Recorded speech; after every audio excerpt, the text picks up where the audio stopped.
ओम श्री लक्ष्मी नमः। श्री लक्ष्मी तंत्र 24वां अध्याय। तार प्रकाश तारा।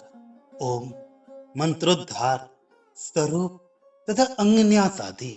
श्री ने कहा, परम ब्रह्म, परम धाम, परम ज्योत, उपमा रहित, दोष शून्य, निरंजन ब्रह्म लक्ष्मी नारायण ही एकमात्र, केवल लक्ष्मी नारायण ही सारे संसार को व्याप्त कर सर्वोत्तर तेज स्वरूप से विद्यमान रहती हैं। पर ब्रह्म परमात्मा की मैं अहंता शक्ति हूँ। मैं सारे जगत के कल्याण के लिए अपनी इच्छा से अवतरित होती हूँ। शब्द ब्रह्ममय होकर भी मार्ग मंत्रों का शरीर धारण करती हूँ। तत्तद अर्थों का अनुकरण करने वाली मैं ही मंत्रों के स्वरूप में प्रकट होती हूँ। प्रथमता ओम स्वरूप से मैं प्रकट होती हूँ। उसका उद्धार इस प्रकार करना चाहिए।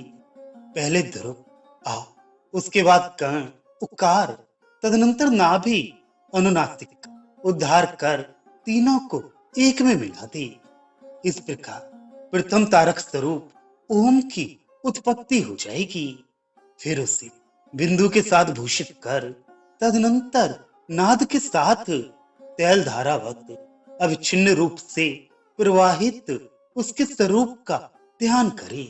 यह तीन अक्षरों वाला विष्णु का स्वरूप शाश्वत ब्रह्म कहा जाता है। इसमें आकार अनिरुद्ध है, पंचम स्वर उकार प्रद्युम्न है, मकार संकर्षण है और बिंदु वासुदेव है। हे सुरेश्वर, इन चारों वर्णों का अविभाग योग नाद कहा जाता है।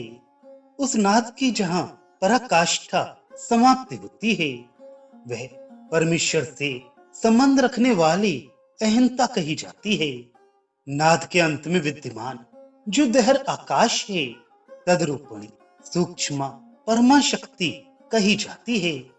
वही सूक्ष्म शब्द ब्रह्ममय मैं हूँ, जो सब में निवास करती हूँ। नाद के विराम हो जाने पर जो स्वयं स्पष्ट रूप से अव्यक्त होता है, वही लक्ष्मी नारायण नामक परम ज्योत ब्रह्म है। हे इंद्र, इस प्रकार हमने उस पुरुष स्वरूप विष्णु का परधाम तेज कहा। इनका जो शांत स्वरूप है, अब उसका तत्व सुनिए। पहले विसृष्टि विसर्ग युक्त आकार अह को लेकर उसके अंत में सूर्य अंक को स्थापित करें। तदनंतर संधि करने पर ओम नामक तेज का उदय हो जाता है। विसर्ग और बिंदु के संयोग संधि से यही सृष्टि के संहार का लक्षण बन जाता है। यही तत्व निरंतर स्मरण करने से निश्चित रूप से प्रकाश उत्पन्न करता है।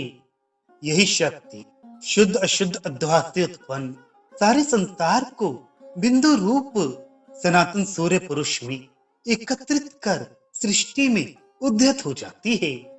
फिर वही शक्ति स्थूल रूप वाले अग्निशोममय भावों से निकलकर उस परम भोक्ता स्वरूप में उस सृष्टि का प्रतिसंचर प्रलय कर मध्य में रहने वाली शाश्वत बिंदु नादमय होकर दाम्पत्य रूप में स्थित हो जाती है। तदनंतर शक्ति शांतात्मक दिव्य सूक्ष्म दाम्पत्य भाव का आश्रय ग्रहण करती है। तब वह शक्ति सर्वव्यापक दिव्य परमात्मा में ओम में जाकर स्थिर हो जाती है।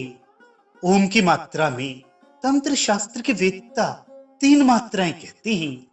हे इंद्र, तीन अग्नियां, तीन लोक, तीन वेद, तीन गुण, तीन देवता, तीन विहु, तीन वर्ण, तीन स्वर, इस प्रकार इस जगत में जितने जितने तीन तीन के विद्यमान हैं, उन्हें आकार से तीन अंग ई उ मात्राओं का स्वरूप समझना चाहिए।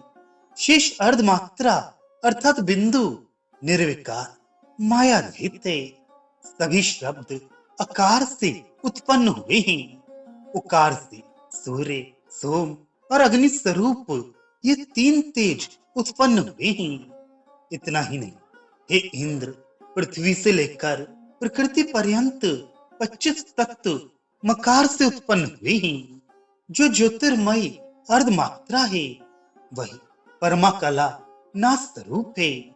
आदि के स्वर षटक आ, आ, ए, ई, उ, ऊ तथा अंत के स्वर षटक जो युक्त स्वर है आ, ई, उ, लिर, ए, औ, इनको बिंदु से युक्त कर अंगन्यास करे।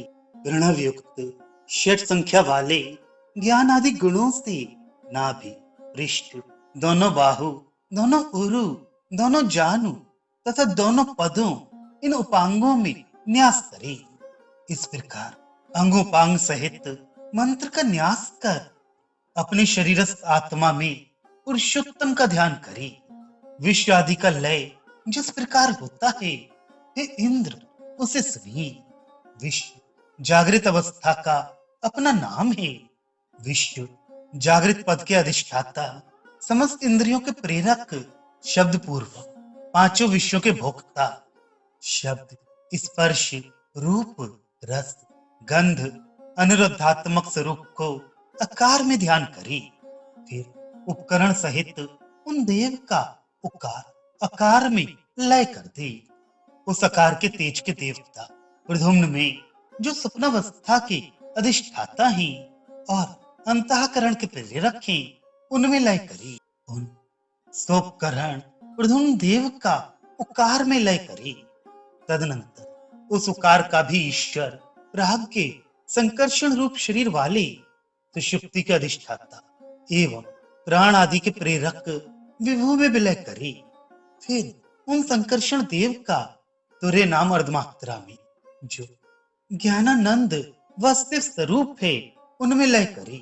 उन वासुदेव का भी लक्ष्मी नारायणात्मक तुर्यातीत अवस्था में विलय कर स्वयं दिव्य वैष्णवी अहंता में प्रवेश करी।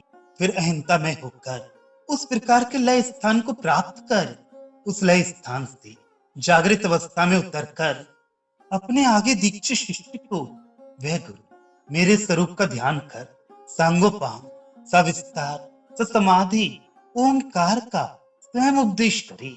शिष्य भी दक्षिणा के रूप में गुरु को अपने को समर्पण करे। बहुत साधन भी दक्षिणा में दे।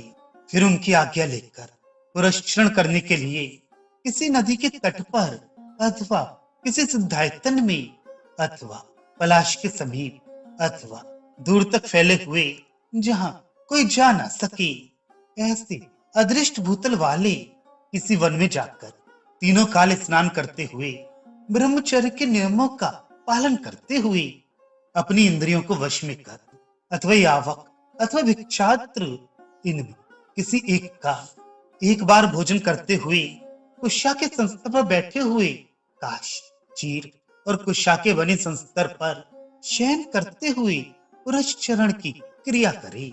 पुरस्चरण काल में पलाश दंड धारण करे।